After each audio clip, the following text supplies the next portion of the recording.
Have you been getting hit with the ads for the watches that look like Apple Watches but aren't really Apple Watches?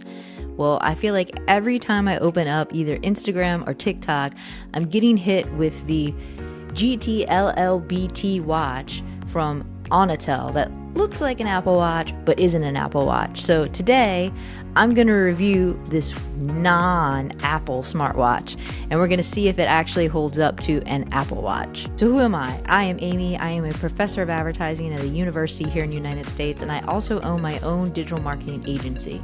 Now you may be thinking, why in the world are you doing a video like this? It has nothing to do with advertising and it has nothing to do with your university. Well, I just like reviewing products here and there. I see things, I want to try them, and then I want to tell you all about them. I'm just here passing on the knowledge. Today, again, we're looking at this non-Apple smartwatch thingy. I bought mine off of Temu, not gonna lie. I can put the link down below for you to get it if you really want to. I make no money off of it. They're not paying me to do this review. I am literally just doing it because I bought it and I thought you should know about it. So, like I said before, there is a lot of ads being put up online for this watch. So this is the one I got. It comes in a bunch of different colors, but I got the brown because that was the cheapest, and I literally just wanted to see how it performed, what it looks like. Here's the back of it. It looks just like an Apple Watch, one of the big Apple Watches. So if I put this on my wrist, I can show you how large it is in comparison. Now, I do not have a large wrist. I have what most people call bird arms. So take that into account. This is not a man's wrist. This is a medium-sized woman's wrist. So this is how big it looks on my wrist. I don't think it looks bad. Like I said, it's the exact same size as a larger Apple Watch. So let's get into it. First off, it comes in this box, just like this. It took about 2 weeks to get here, even though it was local shipping. And I have to say that I was a little disappointed in what came in the box. So the box is this, and then in it is this little set of instructions. Now, I say little set of instructions because I don't know if you all can see this or not, but I am going to hold it up to the screen and hopefully the camera pulls it off for you guys. But as you can see, it is one little square of instructions. The rest of these are all the different languages. So there's not a lot there. So what you need to do is you have to download the Smartwatch app, and everything is in Chinese on the watch when you first get it. So that's fun. You have no idea what it says. I mean, I don't speak Mandarin, so I did not have any idea what it says. Maybe some of you all do, but I did not. So that's number one. After you download the app is, I wouldn't say the app is great. The app does what it needs to do. I'm going to break the app out now so that we can go through it just a little bit. It has the basics of what a watch needs to do. It's called Fit Cloud Pro, and this is the interface for the app. I don't know what the Apple Watch, if there's an app that goes with it, what it looks like, so I can't base it off of that.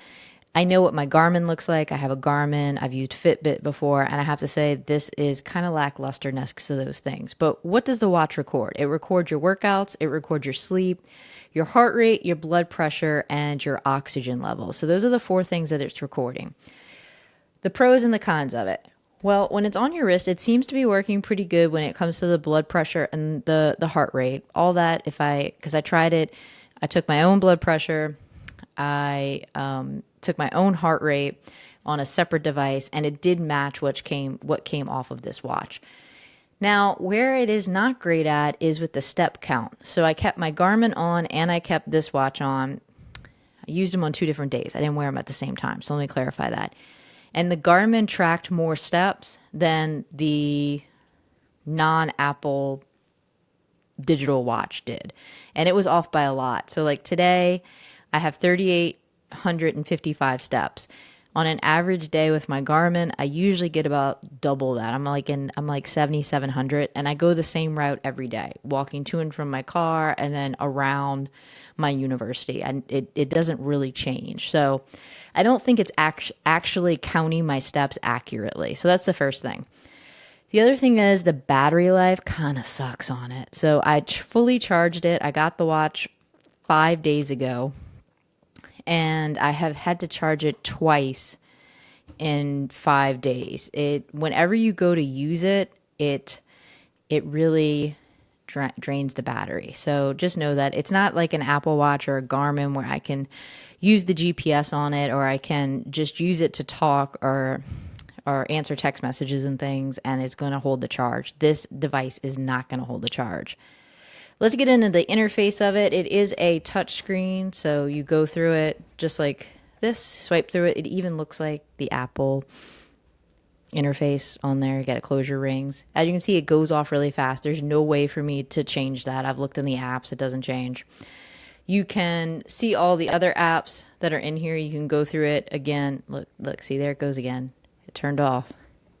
And you can see all the apps that are available to you to look and watch. When it comes to sports, it does have a lot of different sports that you can do. You can walk, you can run, you can weight lift, you can do yoga, you can swim. Basically anything you can think of, you can add that sport to the watch. Again, I tried it while I was running, and it didn't really match up to what my Garmin. I did the same route that I do when I run with the Garmin on, and it was very, very different than what my Garmin did. So I don't think it's very accurate. Now, one of the things that I had to do with my Garmin was I had to wait. I had to have a few runs before it became accurate. So I don't know if that's the case, but right off the bat, I want you to know that out the box, it is not super accurate. The other thing that I don't like about it is you can't just touch it and the face lights up. Like I am touching it and the face doesn't light up. You have to hit the button on the side to get it to light up, and then it doesn't stay lit for a long period of time. And I'll be very honest, I can't figure out how to make it go off without just letting it automatically go off. So that's kind of a bummer.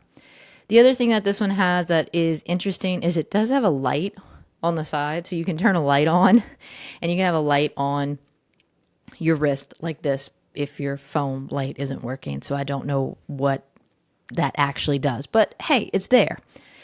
When it comes to call quality, it has a great speaker on it. You can listen to music through the watch, so it paired with my phone very easily. I listened to Spotify on it. I took a phone call on it.